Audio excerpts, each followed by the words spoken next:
un exercice.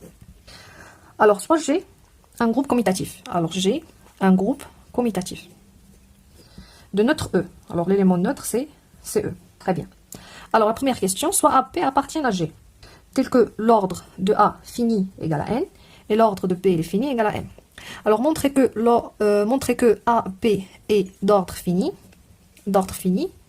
et les divisant N, M. Deuxième question, si on a on a le sous-groupe, c'est pas le singleton, le sous-groupe engendré par A inter, le sous-groupe engendré par P égale à l'élément neutre, alors l'ordre de AP égale à le plus petit multiple commun entre M et N, PPCM, entre N et M. Troisième question, alors soit T, l'ensemble des éléments d'ordre fini de G, soit T, l'ensemble des éléments de G d'ordre fini. Montrez que T est un sous-groupe distingué de G, c'est-à-dire montrer que T, c'est un sous-groupe distingué de G. Alors, réponse. La première question, c'est quoi? Alors, montrons que si l'ordre de A, première question, alors montrons que si l'ordre de A égale à N, l'ordre de P égale à M. Alors, on a l'ordre de A égale à N, ça veut dire quoi? C'est-à-dire que A à la puissance N égale à E, tel que N, c'est la plus petite valeur, c'est la plus petite puissance qui rend tel que A à la puissance égale à E. Et on a l'ordre de P égale à M, c'est-à-dire que P à la puissance M égale à E. Très bien. Maintenant, on cherche l'ordre de AP. Alors, on a AP à la puissance N point M, c'est quoi? C'est A à la puissance N, M, fois P à la puissance N, M. C'est A à la puissance N, tout à la puissance N, fois P à la puissance N, tout à la puissance N. A à la puissance N égale à E, alors A à la puissance M, P à la puissance M égale à E, alors c'est E à la puissance N. E à la puissance N, c'est E fois E fois E, E fois E fois E fois E. Mais ça, il vient de quoi? À la puissance N, tout à la puissance M, ça vient de que G elle est commutatif. Sinon, on ne peut pas appliquer les propriétés de la puissance. Alors, E à la puissance M, c'est E croix E, c'est E, égale à E fois E, égale à E. Alors, on a AP à la puissance N égale à E.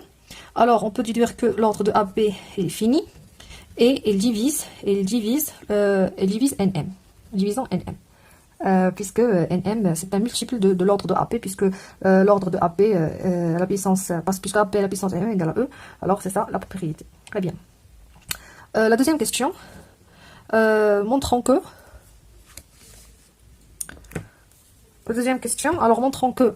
le sous-groupe, si le sous-groupe engendré par A inter, le sous-groupe engendré par P égale à E, alors l'ordre de AP égale à le plus petit multiple commun entre N et M. Alors d'une part, on a l'ordre de A est égal à N.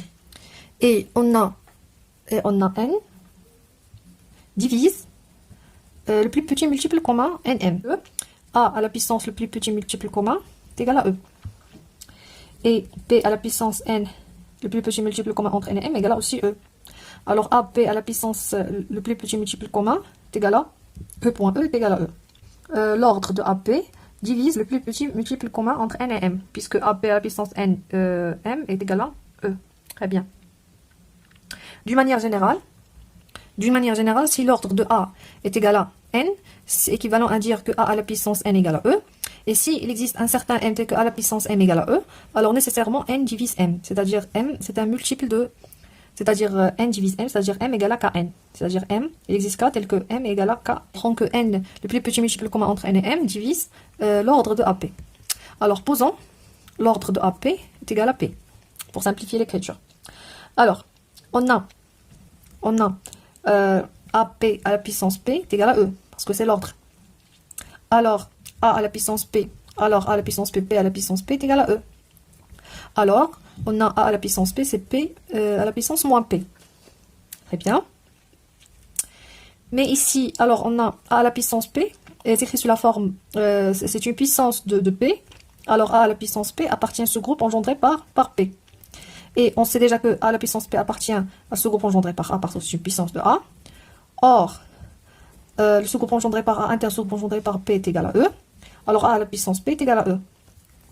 D'où, et on sait que l'ordre de A est égal à N, et l'ordre de P est égal à M. P, c'est pas l'ordre de A. Alors dans ce cas, on a A à la puissance P est égal à E. Alors l'ordre de A, c'est-à-dire N, divise P. De même manière, on montre que M divise P. Alors on a N divise P et N divise P.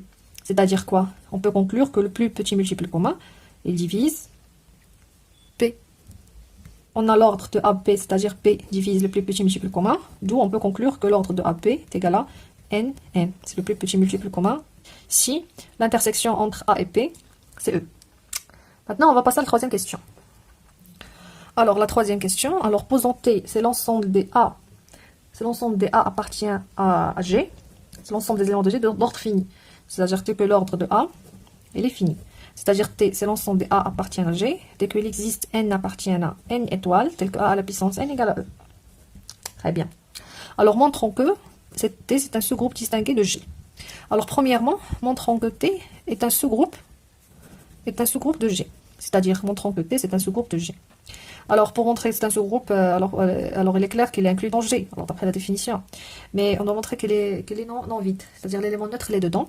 Alors, on sait que l'ordre de E égale à combien? On a E à la puissance 1 est égal à E.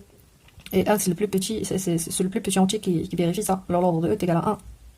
Alors, on peut conclure, on peut conclure que E appartient à T. Très bien. Maintenant, on va prendre soit x, y appartient à t, tel que l'ordre de x égale à n, et l'ordre de y égale à m. Alors, montrons que x, y moins 1 appartient à t, c'est-à-dire l'ordre de celui-là, il est fini. C'est-à-dire, montrons que l'ordre de x, y moins 1, il est fini. Alors, on a x, y moins 1 à la puissance n, point m. C'est x à la puissance n à la puissance n à la puissance n, fois y à la puissance n à la puissance moins 1 à la puissance n. Tout ça parce que g est le commutatif. Puisque g est le commutatif, on peut jouer par les puissances. X à la puissance n, c'est e à la puissance m. Et à la puissance n, c'est e moins 1 à la puissance n. E, c'est 1 sur e, c'est 1 sur e à la puissance n, c'est 1 sur e est égal à e. E, c'est égal à e. Alors, dans ce cas-là, on a l'ordre de x, y moins 1 est fini. Et son ordre divise n point m. Très bien. Maintenant, il reste de montrer qu'il est distingué. Alors, pour montrer qu'il est distingué, c'est-à-dire, alors, montrons que x, t, x moins 1 inclus dans t, quel que soit x appartient à g. Alors, dans ce cas-là, soit un élément ici. Alors, on va prendre un élément ici, de la forme x, xa, x moins 1, tel que a appartient à t, d'ordre fini. Est-ce qu'il est d'ordre fini aussi? Alors, tel que l'ordre de A est égal à n. Alors, on a ça, xa, x moins à la puissance n, c'est quoi? C'est x à la puissance n, a à la puissance n, x moins 1 à la puissance n. A à la puissance n, c'est e, x moins 1 à la puissance n. C'est x fois x moins 1, tu vois, à la puissance n. C'est e à la puissance n, c'est e. Alors, l'ordre de xa, x moins 1, il est fini. Alors, on peut conclure que xa, x moins 1 appartiennent à t. Alors, on a cette inclusion. Très bien, alors on a fini par rapport à les groupes cycliques. On a fait, ça veut dire quoi? L'ordre, les propriétés de l'ordre, des exercices. Alors, la prochaine séance, on va voir groupe de permutation avec quelques exercices. Et après, on va voir, ça veut dire quoi? L'homorphisme de ce groupe. Homomorphisme, automorphisme et des exemples. Merci pour votre attention.